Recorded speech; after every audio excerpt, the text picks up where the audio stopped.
नमस्कार दोस्तों, मैं देवेंद्र पारिक एक बार फिर आपके साथ जीके बाय डीके चैनल पर। और दोस्तों, आज हम जो जा रहे हैं वो है रूसो के समझौता सिद्धांत की तरफ। बहुत ही महत्वपूर्ण है दोस्तों।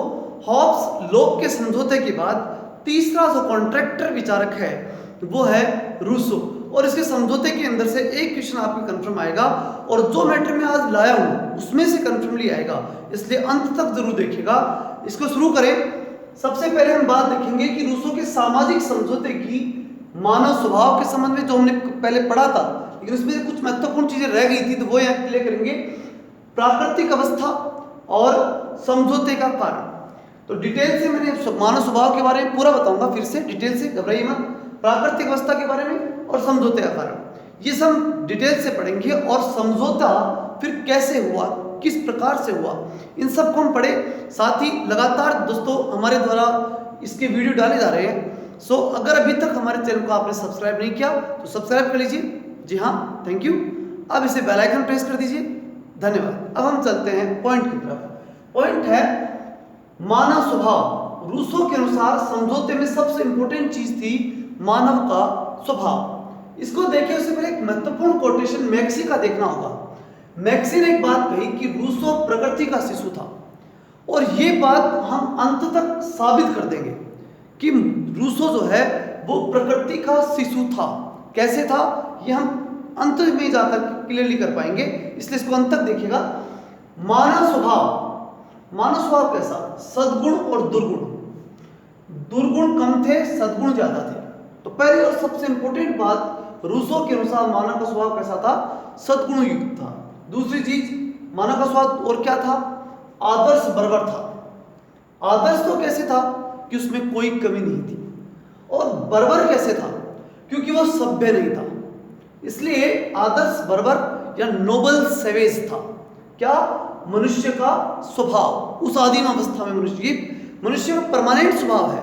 स्वभाव एक स्थायी चीज होता है, वो आदिम अवस्था में भी था, आज भी है और भविष्य में भी रहेगा। तो पहली चीज, सद्गुण ज्यादा होते हैं मनुष्य में। आदर्श बर्बर मनुष्य होता है। सभ्यता अगर उसमें आएगी तो ऐसे में उसके आदर्श चले जाएंगे, और अगर उसमें आदर्श आएंगे तो वो सभ्य नहीं रह पाएगा। तो इसलिए जो है आदर्श बर्बर ही उसने से सही माना। अगली चीज, मानव की मूल प्रवृत्ति की अगर हम बात करें तो उसने कहा आत्म प्रेम और सहानुभूति, ये दो मानव की मूल प्रवृत्तियां थी। और मूल प्रवृत्ति फिर स्थायी, इसका मतलब ये मानव के स्वभाव का हिस्सा।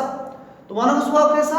सद्गुणी है, आदर्श बर्बर है, अर्थात मानव का स्वभाव हमेशा आदर्श है, आत्म प्रेम है, सहानुभूति है। और अगली चीज आती है स्वतंत्रता।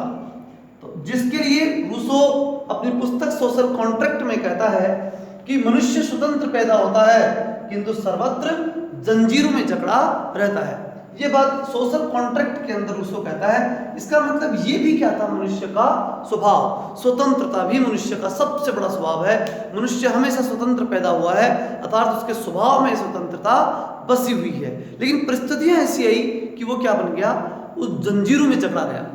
फिर कहा जाता है कि समाज का विकास। अब हुआ क्या? समाज का विकास हुआ, संपत्ति आई, और उसके चक्कर में मनुष्य की स्वतंत्रता खत्म हो गई। ये थी वो जंजीरें जिनके कारण से मनुष्य की स्वतंत्रता खत्म हो गई। और ये जो स्वभाव था, इसने ही मनुष्य को कहा कि अब ये जंजीरें से तोड़नी ही पड़ेंगी, क्योंकि स्वभाव है वो बार बार आएगा और वो जंजीरों को तोड़ने का प्रयास करेगा। और वो स्वतंत्रता का जो स्वभाव था वो मनुष्य को आगे बढ़ाता है। अगली चीज आती है प्राकृतिक अवस्था। और ये जो मैं बताऊं ये बात कि स्वतंत्रता का स्वभाव ही उसे समझौता करने के लिए बाध्य कर देता है। यह बात रूसो की तरफ से थी। अगली चीज है प्राकृतिक अवस्था। प्राकृतिक अवस्था की अगर हम बात करें तो रूसो के अनुसार प्राकृतिक अवस्था के अंदर जो था वो स्वर्ण काल था। मनुष्य का क्या था? वो स्वर्ण काल। मतलब मानव इतिहास में ऐसी कोई अवस्था नहीं आई, इतनी शानदार अवस्था थी वो प्राकृतिक अवस्था। तो मानव इतिहास का स्वर्ण काल था। इसमें क्या था? इसमें पहली बात, मनुष्य नोबल सेवेज था, आदर्श बर्बर था, उसमें कोई कमी नहीं थी, लेकिन सभ्य नहीं था। व्यक्ति भौतिक आवश्यकताओं की दृष्टि से आत्मनिर्भर था। प्रकृति ने उसे सब कुछ दिया था, सब कुछ था प्रकृति का दिया हुआ उसके पास, इसलिए वो भौतिक रूप से क्या था? आत्मनिर्भर था। फिर अगली चीज आती है जीवन चिंता रहित। किसका? जो प्राकृतिक अवस्था का मनुष्य था उसका जीवन कैसा था, चिंता रहे, कोई टेंशन नहीं, फिर स्वतंत्रता, समानता थी, भाईचारा था, आदर्श सामाजिक अवस्था थी उसकी, ये सारी चीजें प्राकृतिक अवस्था के मनुष्य के पास थी। अगली जो इंपॉर्टेंट चीज आती है कि जब ये सब कुछ था तो फिर उसने समझौता क्यों किया, क्या कारण था समझौते का।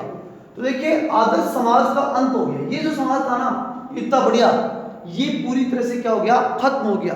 क्यों हो गया, इसका रीजन मैंने यहाँ बताया था, समाज का विकास और संपत्ति का उदय, जिससे क्या हो गई, स्वतंत्रता लुप्त हो गई, अर्थात वो आदर्श समाज लुप्त हो गया। तो फिर आदर्श समाज का अंत हो गया और क्या हुआ, जनसंख्या वृद्धि हो गई और निजी संपत्ति का उदय, जो भी बताया मैंने आपको, निजी संपत्ति का उदय, सभ्यता का उदय। ध्यान रखिएगा, निजी संपत्ति और सभ्यता के उदय ने ही मनुष्य को जो है वो उस अंतिम प्राकृतिक अवस्था में ले गया जिसके अंदर मनुष्य बिल्कुल बर्बाद हो गया था, जिसके अंदर उसकी सभ्यताएं, उसकी जो आदर्श अवस्था थी वो बिल्कुल नष्ट हो गई थी, और इसी कारण उसको क्या करना पड़ा था, समझौता। तो देखिए आदर्श समाज खत्म हो गया, जनसंख्या वृद्धि हो गई, निजी संपत्ति का उदय हुआ, सभ्यता का उदय हुआ, और इन सब के कारण से क्या ही असमानता या ईर्ष्या या द्वेष उत्पन्न हुआ, और उससे मनुष्य को कष्ट और दुख अनुभव हुआ। और इस कष्ट और दुख को दूर करने के लिए, कष्ट और दुख को दूर करने के लिए ही क्या करना पड़ा, समझौता करना पड़ा, और यही समझौते का सबसे बड़ा कारण था। तो ये चीजें आपको ध्यान रखनी है, इन सब कारणों से जो है वो समझौता करना पड़ा।